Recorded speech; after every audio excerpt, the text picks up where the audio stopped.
What are some psychological life hacks you can do to give you an advantage in situations? If you ask someone a question and they only partially answer, just wait. If you stay silent and keep eye contact, they will usually continue talking. My boss does this. Making excuses for being late was brutal. Me. I'm sorry I'm late. Car trouble, silence, and terrible traffic, silence, I overslept, silence, I'll work late tonight. Boss, I own you. When a group of people laugh, people will instinctively look at the person they feel closest to in that group. Want to know who wants who? Look at who they look at when everyone laughs. If you get yourself to be really happy and excited to see other people, they will react the same to you. It doesn't always happen the first time, but it will definitely happen next time. The moment your alarm wakes you up, immediately react by sitting up, pump your fists and shout, "Yeah!" Edit. Yes, I do this, you should too. I learned this on here a few years ago. For anyone in customer service, or works for many different situations, but customer service is a big one, put a mirror behind you at the counter. This way, angry customers who approach you will have to see themselves in the mirror behind you, and the chances of them behaving irrationally lowers significantly. No one wants to see themselves act like a This is one of the reasons why many bars install large mirrors behind them. The main reason is so the bartender can see who is where and if any new customers approach at all times. But there are other reasons as well. If you're ever tending bar and a customer approaches you directly and starts getting upset or angry, just take a deep breath and step slightly to either side and lean on the bar using either your right or left elbow only. If you move your head out of the way just fast enough to break eye contact, they will be briefly forced to stare at themselves. Even if you don't move fast enough, peripheral vision always seems to notice that familiar face. Also, leaning in puts you in a position of power for quite a few reasons. Only the proudest are immune. Chew gum when you're approaching a situation that would make you nervous, like public speaking or bungee jumping. I can't remember where I heard it, but apparently if we are eating, something in our brains trip, and it reasons I would not be eating if I were danger. So I'm not in danger. Has helped calm me a few times. Pay attention to people's feet. If you approach two people in the middle of a conversation, and they only turn their torsos and not their feet, they don't want you to join in the conversation. Similarly, if you are in a conversation with a coworker who you think is paying attention to you, and their torso is turned towards you, but their feet are facing in another direction, they want the conversation to end. You should check out Carol Kinsey Goman's research on these types of things in the workplace. Foot in the door phenomenon. People are more likely to agree to do a task for you if you ask them to do something simpler first. When you first meet people, try to notice their eye color while also smiling at them.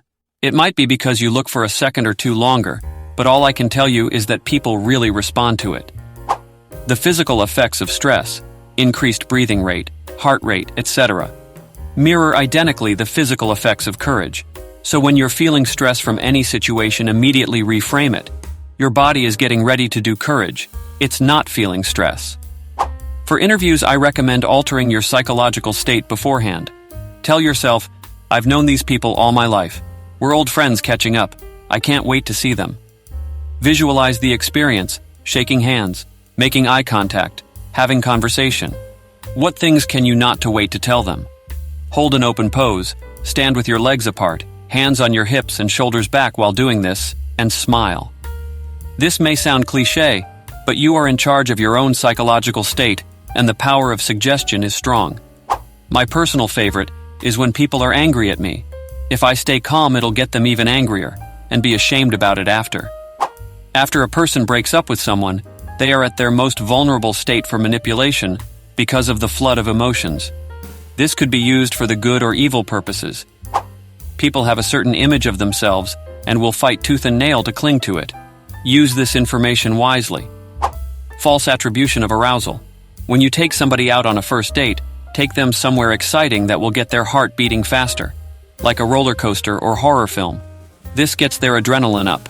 It makes them think they enjoy spending time with you rather than the activity.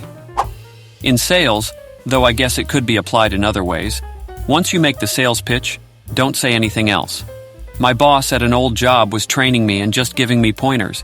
I was working at a gym trying to sell memberships. He told me that once I got all the small talk out of the way and presented the prices, that the first person to talk will lose. It didn't seem like a big deal, but it actually worked. Often there were long periods of awkward silence as the person tried to come up with some excuse, but usually they bought. It was quite impressive, actually. People will remember not what you said, but how you made them feel. Also, most people like talking about themselves, so ask lots of questions about them. Always be honest, so when you have to lie, people will believe you.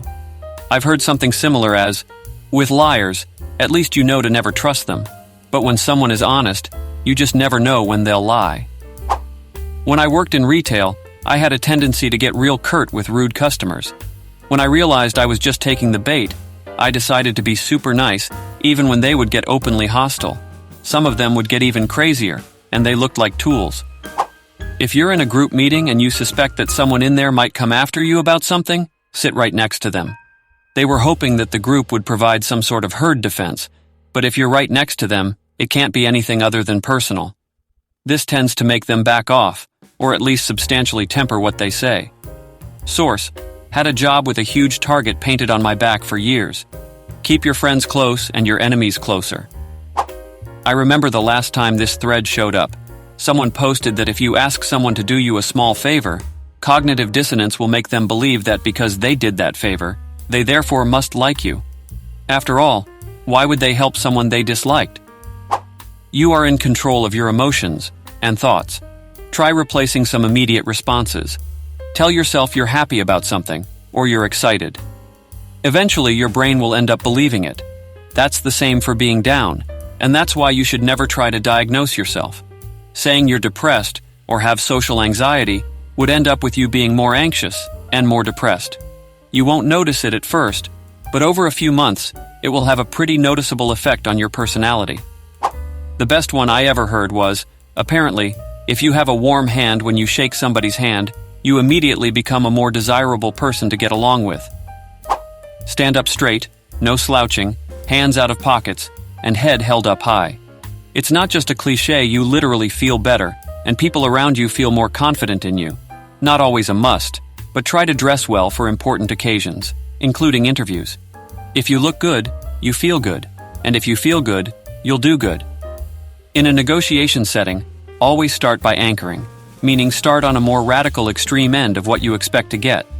That way, you and the other side can work to that result, rather than you locking yourself out of it. Avoid saying "I think" and "I believe" unless absolutely necessary. These are phrases that do not evoke confidence, and will literally do you no good. When playing a game of cards with casual players, mutter to yourself the exact opposite of what you want to happen. So if you want your opponent to fold, then mutter, "Please don't fold, please don't fold." An overwhelming amount of times, the opponent will fall for the bait. When feeling anxious, clean up your house apartment. You will feel happier and more accomplished than before. From an academic standpoint, this is mostly just armchair psychology, but from a real-world standpoint, these have all worked very well in my personal and professional lives. If you make the biggest smile you can, you will automatically feel happier. Refer to people you've just met by their name. People loving being referred to by their name, and it will establish a sense of trust and friendship right away. Say your friend introduced you to Peter. After 5 minutes, he decides to leave. Don't just say bye, but instead say, "Bye, Peter."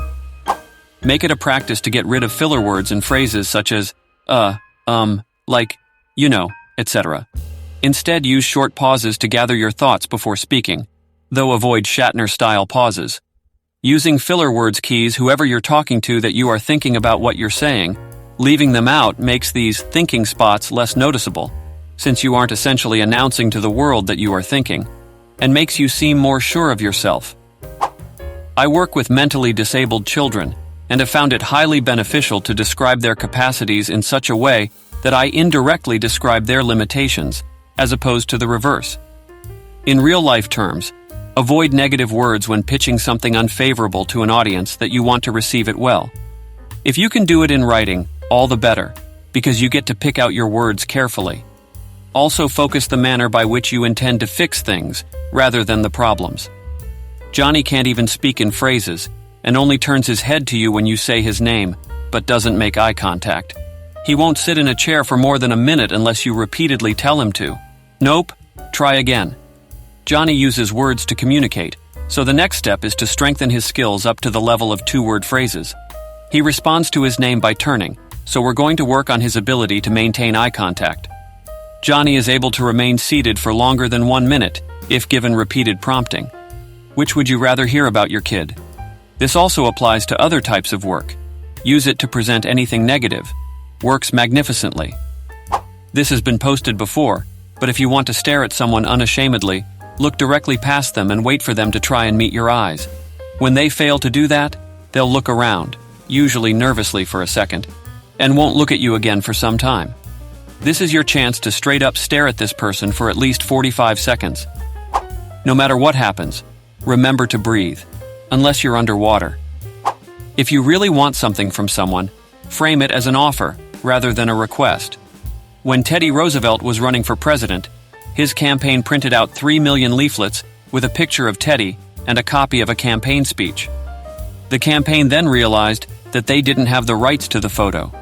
Instead of explaining the situation to the photographer, which would have given him leverage to ask for a lot of money, the campaign made an offer that they would use the picture, giving the photographer lots of publicity if the studio paid them $250. The studio paid the money. If you're into psychological hacks, then you must read Get Anyone to Do Anything, also on iTunes audiobooks.